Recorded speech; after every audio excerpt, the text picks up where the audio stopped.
बिहार की राजधानी पटना के मनेर में शराब माफिया ने पुलिस पर हमला बोल दिया, जिसमें सब इंस्पेक्टर और सिपाही गंभीर रूप से घायल हो गए। पुलिस को जानकारी मिली थी कि कुछ लोग शराब की तस्करी कर रहे हैं। पुलिस जब मौके पर पहुंची तो शराब माफिया ने पुलिस वालों पर हमला बोल दिया, जिसमें सब इंस्पेक्टर और सिपाही घायल हो गए। पुलिस ने 2 आरोपियों को गिरफ्तार कर लिया है। बाकी आरोपियों की तलाश वहां पर पुलिस कर रही है। शराब माफिया पर हमले का आरोप है। हमले में सब इंस्पेक्टर और सिपाही जख्मी बताए जा रहे हैं। पटना से यह खबर है। पुलिस ने 2 आरोपियों को गिरफ्तार किया है और जो बाकी आरोपी हैं उनकी तलाश पुलिस वहां पर कर रही है। पटना से यह खबर। उनको चोटें लगी हैं, उनका वर्दी फाड़ दिया गया था और जो वहाँ पे मौजूद पुलिस के जवान थे उनके साथ हाथापाई की गई थी और उनके साथ भी मारपीट की घटना की गई थी। सारे लोग नशे में धुत थे और रोड पे आके हंगामा कर रहे थे। जब पुलिस की गाड़ी देखी तो उसमें देख के कुछ लोग तो भाग गए। बाकी अन्य लोगों को भी बोला गया तो वो आके पुलिस से सीधा उलझ गए नशे के हालत में और उनके साथ मारपीट करने। कितने लोगों को छुड़ा ले गए? 2-3 लोग को वो साथ में लेके चले गए हैं। भीड़ चूँकि वहाँ पे काफ़ी इकट्ठा गया तो कुछ लोग वहाँ से चले गए थे, जिसमें से कुछ लोग को डिटेक्ट करके थाने लाए गए और न्यायिक हिरासत में भेजा गया। बिहार में लालू यादव का दौर जंगल राज का था। ये आरोप आपने नीतीश कुमार और जेडीयू नेताओं के मुंह से आए दिन और लगभग हर चुनाव में सुने होंगे। लेकिन क्या यही जंगल राज का आरोप अगले चुनावों में खुद नीतीश कुमार पर तो पलट कर नहीं आ रहा है? इसकी वजह है कि बिहार में 2 दिन के भीतर 2 पुलिस वालों की हत्या कर दी गई, वो भी सरेआम, बिना खौफ के। नाम एएसआई संतोष सिंह। मुंगेर जिले में हुड़दंग करने वाले बदमाश को पकड़ने गए, मारे गए।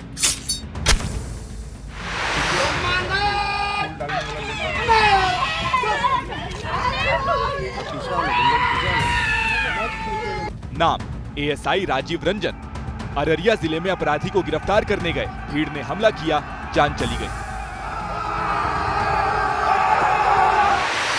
बिहार के सुशासन राज में 2 दिनों के अंदर 2 पुलिस वालों की मौत के बाद नीतीश सरकार पर कई सवाल उठने लगे हैं।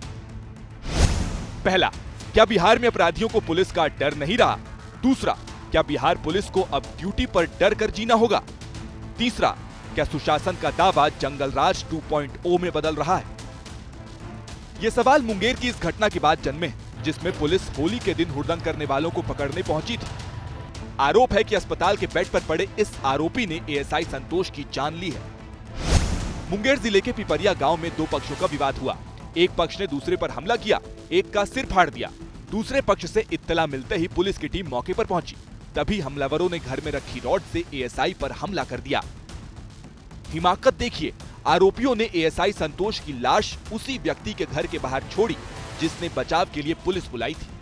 गए, उसके बाद हमको सोपड़ी वाला है कि चलो ऑटो मामला यहाँ प्रशासन आ गया तो प्रशासन सामने लेगा। यहाँ पर बच्चा बोले मेरी मुर्गी यहाँ पर लाश पर धर दिया है।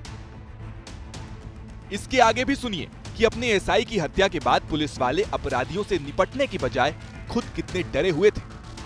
हम दौड़ के गए, उनको बुलाए तो सर वहाँ आपका एक आदमी को मार के मेरे दरवाजे पर रख दिया है। तो फिर वो बोले कि ठीक है, एक प्रशासन गाड़ी आ रही है, तब जाएंगे, अकेला हम कुछ नहीं कर पाएंगे। एएसआई पर हमला करने वाले कितने बेखौफ थे और किस दरिंदगी से उन्होंने एएसआई संतोष की जान ली, इसे डॉक्टर से भी सुनिए।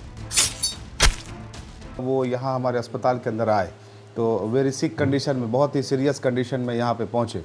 तो हम लोगों ने देखा तो हमें लगा कि चॉप इंजरी है, लेकिन शार्प इंजरी ब्रेन में बहुत ज़्यादा पड़ी हुई थी। इनका जो सल्की गायरी ब्रेन का होता है वो स्कल्प को तोड़ते हुए बाहर आया था और एक्सेसिव ब्लीडिंग हो रही थी, जिसके कारण मरीज की स्थिति बहुत ही सीरियस थी। उस वक्त तो हमले से खुद पुलिस वाले खौफजदा थे, लेकिन उसके बाद ऑपरेशन बदला शुरू किया। रात भर सर्चिंग के बाद आरोपियों की गिरफ्तारी की, लेकिन गिरफ्तार करके थाने लाते वक्त पुलिस की गाड़ी पेड़ से टकरा गई। मौके का फायदा उठाकर आरोपी भागने लगे तो पुलिस को गोलियां चलाकर उन्हें काबू में करना पड़ा। एक को पैर में गोली मारकर पकड़ा। इस घटना में अभी तक कुल 7 लोगों की संलिप्तता प्रकाश में आई है, जिसमें से 5 लोगों की पुलिस के द्वारा गिरफ्तारी की गई है। एक अभियुक्त जिसका नाम गुड्डू कुमार था, उसको आज पुलिस टीम ले जा रही थी उनकी निशानदेही पे एक दूसरे अभियुक्त की गिरफ्तारी के लिए। उन्होंने गाड़ी से भागने का प्रयास किया, पुलिसकर्मियों का हथियार छीना, पुलिस के ऊपर फायरिंग की। सेल्फ डिफेंस में पुलिस ने भी फायरिंग की, जिसमें उनको एक गोली लगी है, वो भी इलाजरत है। और हम लोग इसको बड़ी सीरियसली ले रहे हैं और इसमें हम लोग जो एक्शन लेंगे वो शीघ्र ही आप लोगों को दिखाई देगा और इसमें जो कार्रवाई होगी वो ऐसी कार्रवाई होगी कि आगे पुलिस पे इस प्रकार के हमले के मामले प्रकाश में नहीं आएंगे। हथकड़ी के साथ स्ट्रेचर पर लेटे इसी शख्स पर आरोप है कि इसी ने एएसआई संतोष पर वार किया था। ये कोई बड़ा अपराधी नहीं, मामूली सा ठेकेदार है। खबर दो पक्षों के झगड़े की थी, लेकिन खबर अब ये बन गई है कि बिहार में अपराधियों से खुद बिहार पुलिस महफूज नहीं है। आम आदमी की तो बात ही क्या। बिहार में कानून व्यवस्था पर सवाल उठ रहे हैं। विपक्ष इससे पहले भी हत्या, लूट, डकैतियों का डेटा रिलीज करके आरोप लगाता रहा है कि सुशासन बस एक जुमला के बिहार में, और नीतीश कुमार से बिहार संभल नहीं रहा। वहीं सत्ताधारी जेडीयू और बीजेपी अब भी अपराध के खिलाफ जीरो टॉलरेंस के दावे कर रहे हैं। दावे कर रही है बिहार में सब सेफ है। सबसे ज्यादा अगर पुलिस वालों की हत्याएं हुई हैं तो नीतीश जी के राज में ही हुई है। बिहार का लॉ एंड ऑर्डर को ठीक करना, दुरुस्त करना अब इनके बस की बात नहीं रही। इस तरह के मानसिकता को कभी भी बढ़ने नहीं दिया जाएगा। जो भी अराजकता तत्व के लोग हैं, असुर प्रवृत्ति के लोग हैं, उसको कुचला जाएगा। एक तरफ तेजस्वी यादव हैं जो लॉ एंड ऑर्डर के मुद्दे पर नीतीश सरकार को फिसड्डी बता रहे हैं, तो दूसरी ओर डिप्टी सीएम विजय सिन्हा हैं जो दावा कर रहे हैं कि अपराधियों को बख्शा नहीं जाएगा।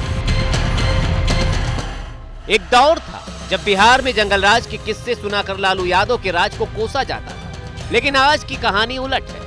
आज लालू यादव के बेटे और विपक्ष के नेता तेजस्वी यादव मुख्यमंत्री नीतीश कुमार को कानून व्यवस्था के मुद्दे पर घेर रहे हैं। अपराध बढ़ता जा रहा है, अपराधी बेलगाम हो रहे हैं। प्रतिदिन 200 हत्याएं हो रही हैं बिहार में। महिलाओं पर अपराध बढ़ता जा रहा है। चोरी, डकैती ये तो मामूली बात हो गई है। उनको जमीन, ग्राउंड रियलिटी से कोई मतलब नहीं है। पहले आरा में दिन दहाड़े ज्वेलरी शोरूम में लूट और फिर एक के बाद एक 2 पुलिस वालों के मर्डर ने नीतीश सरकार को बैकफुट पर धकेल दिया है। लिहाजा सरकार अब एनकाउंटर की बात कर रही है। बिहार को बचाने के लिए जो भी बलिदान देना पड़ेगा, एनडीए सरकार मिल करके लड़ाई लड़ेगी और असुरों की प्रवृत्ति का, अराजकता के माहौल बनाने वाले को कुचलेंगे। बिहार में पूरी तरह से शांति लागू होगा। और ये किसी से नहीं छिपा कि बिहार की पब्लिक जाति के नाम पर जमकर वोट डालती है। शायद यही वजह है कि सरकार को कानून व्यवस्था पर घिरता देख जेडीयू ने अपराधियों की जाति का मुद्दा उछाल दिया। अररिया में जिन लोगों की गिरफ्तारी हुई है, मैं नाम बता देता हूं आपको। ललित कुमार यादव, प्रभु कुमार यादव, प्रमोद यादव, शंभू यादव, कुंदन यादव, ललन यादव। इधर जो पकड़े गए हैं गुड्डू यादव मुंगेर वाले मामले में, हम तो ये भी कनेक्शन ढूंढने का प्रयास कर रहे हैं। आरजेडी के हैं ये लोग। आपका ये कहना है, आपका ये कहना है कि आरजेडी के लोग हैं? इसकी भी तफ्तीश होगी ना भाई, कि कहीं जंगल राज वाले तो नहीं है। जाति और जंगल राज ये 2 ऐसे मुद्दे हैं जो हमेशा से बिहार की चुनावी राजनीति की धुरी रहे हैं। एक बार फिर चुनाव से पहले ये दोनों ही मुद्दे सुर्खियों में हैं। इनका आने वाले चुनाव पर कितना और कैसा असर पड़ता है, ये देखना बहुत दिलचस्प होगा।